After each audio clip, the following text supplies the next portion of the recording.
Hello दोस्तों, welcome to my YouTube channel. मैं doctor Akash Soni आज आपके लिए सबसे इंपॉर्टेंट इन्फॉर्मेशन लेके आया हूँ, वो कुत्ता काटने के बाद आपको क्या करना चाहिए। लेकिन उससे पहले आप इस वीडियो को लाइक कर दें, इस चैनल को सब्सक्राइब कर दें और इसे शेयर करें।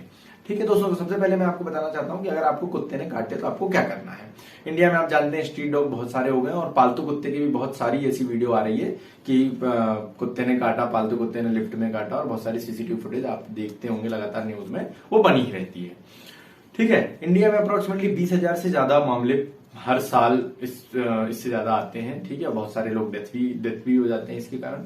ठीक है, लेकिन सबसे ज्यादा मामले जो होते हैं वो सबसे छोटे बच्चों के लिए होते हैं। 15 साल से कम बच्चे जो हैं उनके लिए सबसे ज्यादा मामले होते हैं।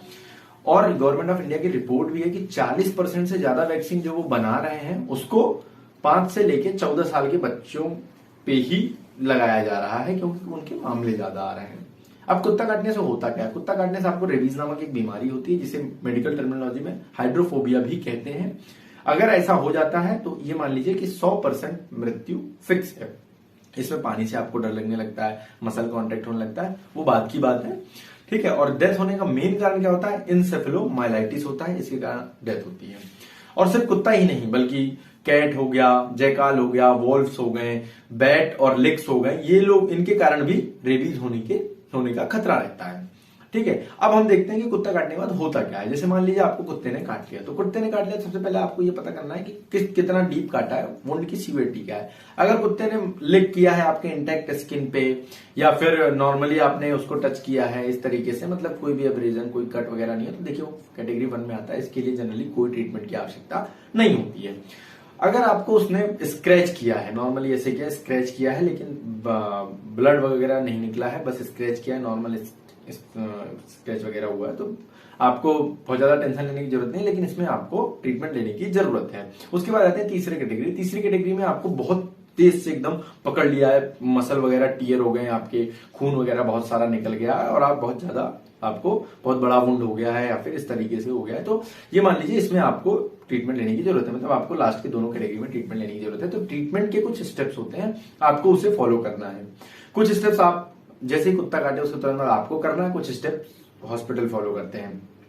तो सबसे पहले आपको क्लीनिंग करना है। उसमें क्या करना है, जिस जगह पे आपको कुत्ते ने काटा है वहां पे तुरंत इमीडिएट, जैसे कुत्ता आपको काटा है तुरंत पानी से आपको और साबुन लेके उससे बहुत अच्छे से कम 15 से 20 मिनट तक आपको बहुत अच्छे से उसको वॉश करना है। अगर आपके पास साबुन अवेलेबल नहीं है या फिर हैंड वॉश या फिर ऐसी कोई भी चीज अवेलेबल नहीं है, आप कहीं बाहर है, तो आपको रनिंग वाटर से बहुत तेज फोर्सफुली उसे क्लीन करना है।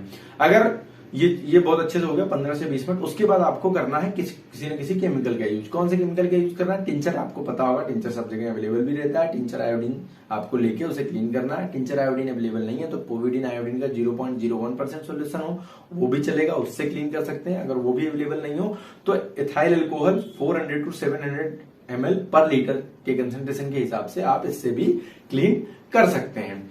ये हो गया आपका, आपको इतना ही करना है। इसके बाद आपको हॉस्पिटल जाना है। हॉस्पिटल में भी ये प्रोटोकॉल पहले फॉलो होता है। उसके बाद फिर ये तीसरे स्टेप पे आते हैं सूचरिंग पे।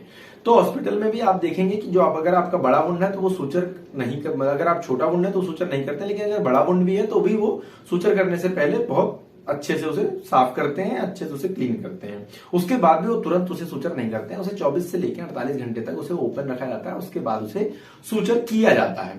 उसके बाद इसमें सबसे इंपॉर्टेंट स्टेप आता है anti rabies vaccine, immunoglobulin, antibiotic और एंटी टेटनस रेमेडीज वगैरह जो भी होता है, ये क्या करते हैं, ये यूज करना होता है। तो जैसे आप डॉक्टर के पास जाएंगे तो जब सेकंड स्टेज में आप जाते हैं तो वहां आपको एंटी रेबीज वैक्सीन लगेगा, एंटी टेटनस मैनेजमेंट जो है वो किया जाएगा, एंटीबायोटिक का यूज किया जाएगा, और आपको यहाँ पे इम्यूनोग्लोबुलिन की आवश्यकता नहीं होती है जनरली।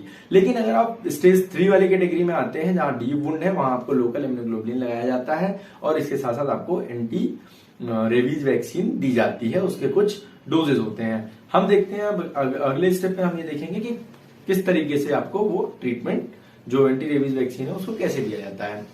तो ये सबसे इंपॉर्टेंट है, एंटी रेबीज वैक्सीन लेना क्यों जरूरी है? क्योंकि आपको रेबीज ना हो। अगर आप चाहते हैं आपको रेबीज ना हो तो आपको ये वैक्सीन लेना बहुत जरूरी है। कुत्ते काटने के बाद, जो कहते हैं कुत्ते काटने के बाद इंजेक्शन लगवाइए, तो ये बहुत जरूरी है।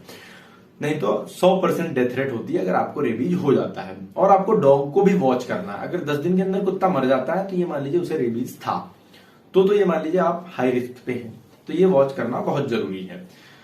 अब हम आते हैं प्रिवेंटिव मेजर, जो इंजेक्शन की बात थी।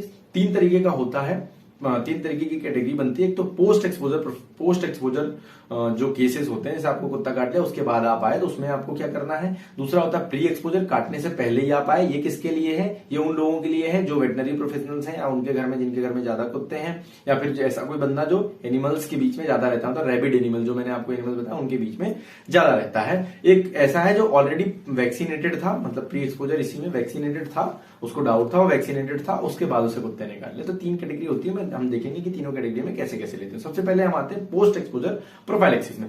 पोस्ट एक्सपोजर प्रोफाइलेक्सिस में सारा स्टेप फॉलो करने के बाद जब हम लास्ट में आएंगे एंटी रेबीज वैक्सीन पे, तो वहां आपको जिस दिन आपको कुत्ता काटता है, अगर आप उसी दिन हॉस्पिटल पहुंचते हैं तो वो उसे 0th डे काउंट करते हैं। अगर आप अगले दिन पहुंचते हैं तो वो उसे 0th डे काउंट करते हैं। तो आपको 0, 3, 7, 14, 28 ये टोटल 5 इंजेक्शन आपको हॉस्पिटल में जाके अलग अलग डेट पे लगवाने होंगे। वो आपको अच्छे से इंजेक्शन लगा देंगे।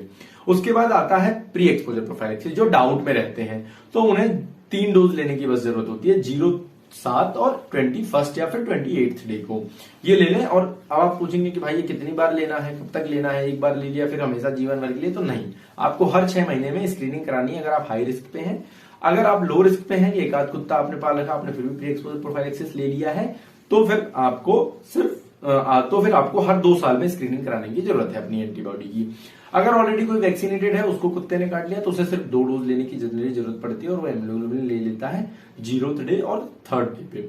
ठीक है, तो ये ओवरऑल इस तरीके का आपका पूरा ट्रीटमेंट होता है। इसकी प्राइमरी रेमेडी होती है, फर्स्ट एड बता दिया मैंने। और अगर आप कुत्ता पालते हैं तो उसका भी वैक्सीनेशन कराइए, वो बहुत जरूरी है, ताकि वो आपको और दूसरों को हार्म ना कर सके। ठीक है दोस्तों, अगर आपको मेरी वीडियो अच्छी लगी हो तो लाइक करें, सब्सक्राइब करें और चैनल को शेयर जरूर करें। मैं आपको इसी तरीके की बहुत इंपॉर्टेंट जानकारी देता रहूंगा। थैंक यू दोस्तों।